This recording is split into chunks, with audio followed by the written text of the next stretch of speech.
ഒമാന്റെ ചരിത്രത്തിലെ തന്നെ ഏറ്റവും പ്രധാനപ്പെട്ടതും തന്ത്രപ്രധാനവുമായ എണ്ണ ടെർമിനലുകളിലൊന്നായ മിന അൽ ഫഹൽ ടെർമിനലിന് സമീപം വൻ സ്ഫോടനത്തെ തുടർന്ന് ഈ ടെർമിനലിൽ നിന്നുള്ള അസംസ്കൃത എണ്ണ കയറ്റുമതിയും വിതരണ ശൃംഖലയും ഒമാൻ ഭരണകൂടം താൽക്കാലികമായി പൂർണ്ണമായി നിർത്തിവെച്ചു. വെള്ളിയാഴ്ചയാണ് അന്താരാഷ്ട്ര വാർത്താ ഏജൻസിയായ റോയിറ്റേഴ്സ് ആഗോള വിപണിയെ ആശങ്കയിലാഴ്ത്തുന്ന ഈ സുപ്രധാന വിവരം പുറത്തുവിട്ടത്. കടലിൽ നിന്നും കപ്പലുകളിലേക്ക് എണ്ണ നിറയ്ക്കാൻ ഉപയോഗിക്കുന്ന സുപ്രധാന സംവിധാനമായ സിംഗിൾ ബോയ് മൂറി ബെർത്തുകൾക്ക് സമീപമാണ് സ്ഫോടനമുണ്ടായത്.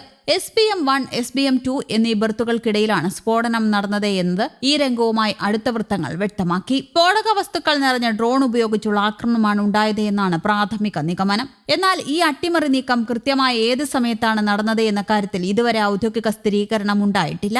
ആക്രമണത്തെ തുടർന്ന് ടെർമിനലിന്റെ പ്രവർത്തനം സ്തംഭിച്ചതോടെ എണ്ണ കൊണ്ടുപോകാനായി എത്തിയ നിരവധി സൂപ്പർ ടാങ്കറുകൾ തുറമുഖത്തിന് പുറത്ത് കടലിൽ നങ്കൂരമിട്ടിരിക്കുകയാണെന്ന് LSGയെ ഉദ്ധരിച്ച് റോയിറ്റേഴ്സ് റിപ്പോർട്ട് ചെയ്തു. ഈ കപ്പലുകൾക്ക് എണ്ണ നിറച്ച് നൽകാനാകാത്തത് ആഗോള ഇന്ധന വിപണിയിലും വിതരണ ശൃംഖലയിലും വലിയ പ്രതിസന്ധി സൃഷ്ടിച്ചേക്കാം. ഒമാൻ ഭരണകൂടവും സിവിൽ ഏവിയേഷൻ സുരക്ഷാ വിഭാഗങ്ങളും സാഹചര്യം വിലയിരുത്തി വരികയാണ്. അതേസമയം ഏതെങ്കിലും US സൈനികരെ കൊലപ്പെടുത്തിയാൽ അത് ഇറാനുമായുള്ള യുദ്ധം വീണ്ടും ആരംഭിക്കാനുള്ള മികച്ച കാരണമായിരിക്കുമെന്ന് പ്രസിഡന്റ് ഡൊണാൾഡ് ട്രംപ് പറഞ്ഞു.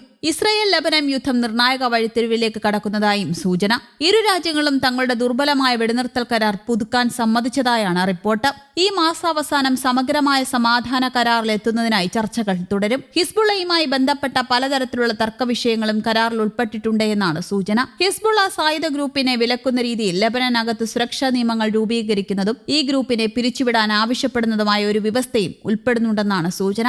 അതിനിടെ ഇറാനെതിരായ യുദ്ധം എത്രയും വേഗം അവസാനിപ്പിക്കണമെന്ന് 10-7 അമേരിക്കക്കാരും US-നോട് ആവശ്യപ്പെടുന്നതായി സർവേ റിപ്പോർട്ട്. ദി എക്കണോമിസ്റ്റ്, യുഗോവ് എന്നീ സംയുക്തമായി നടത്തിയ സർവേയിൽ നിന്നുള്ളതാണ് വിവരം. സർവേയിൽ പങ്കെടുത്ത 68% അമേരിക്കക്കാരും ഇറാനുമായുള്ള യുദ്ധം എത്രയും വേഗം അവസാനിപ്പിക്കാൻ ഒരു കരാറിലെത്തണമെന്ന അഭിപ്രായക്കാരാണ്. 11% പേർ മാത്രമാണ് കരാറുണ്ടാക്കാനുള്ള നീക്കത്തെ എതിർത്തത്. റിപ്പോർട്ടുകൾ പ്രകാരം US-ലെ പ്രധാന രാഷ്ട്രീയ പാർട്ടികളിലെ അണികൾക്കിടയിലും യുദ്ധം അവസാനിപ്പിക്കണമെന്ന കാര്യത്തിൽ സമാനമായ ചിന്താഗതിയാണ് നിലനിൽക്കുന്നത്.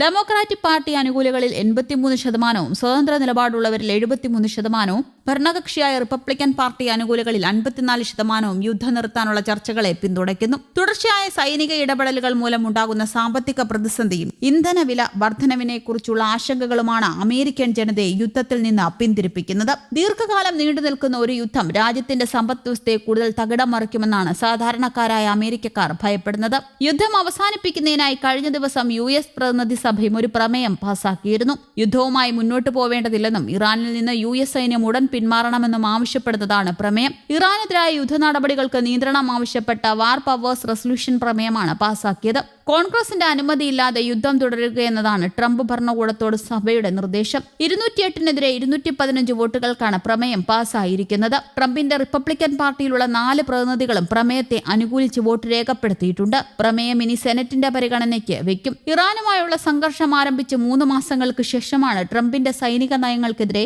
ഇത്തരമൊരു കനത്ത നീക്കം US പാർലമെന്റിൽ ഉണ്ടാകുന്നത്. റിപ്പബ്ലിക്കൻ പാർട്ടി പ്രതിനിധികൾ പോലും അനുകൂലിച്ചതോടെ ട്രംപിനെതിരായ രോക്ഷമാണ് വ്യക്തമാകുന്നത് എന്നാണ് വിലയിരുത്തപ്പെടുന്നത്. ഇന്ന് ഈ പ്രമേയം പാസ്സായത് ഒരു സുപ്രധാന വഴിത്തിരിവിനെയാണ് സൂചിപ്പിക്കുന്നത്. മിഡിൽ ഈസ്റ്റിൽ വീണ്ടും ഒരു തുറന്ന യുദ്ധത്തിന് ജനപ്രതിനിധികൾ ആഗ്രഹിക്കുന്നില്ല. വോട്ടെടുപ്പിന് ശേഷം വാർ പവർ റെസൊല്യൂഷൻ സ്പോൺസർ ഗ്രിഗറി മീക്സും പറഞ്ഞു. News desk, Kerala Kaumudi.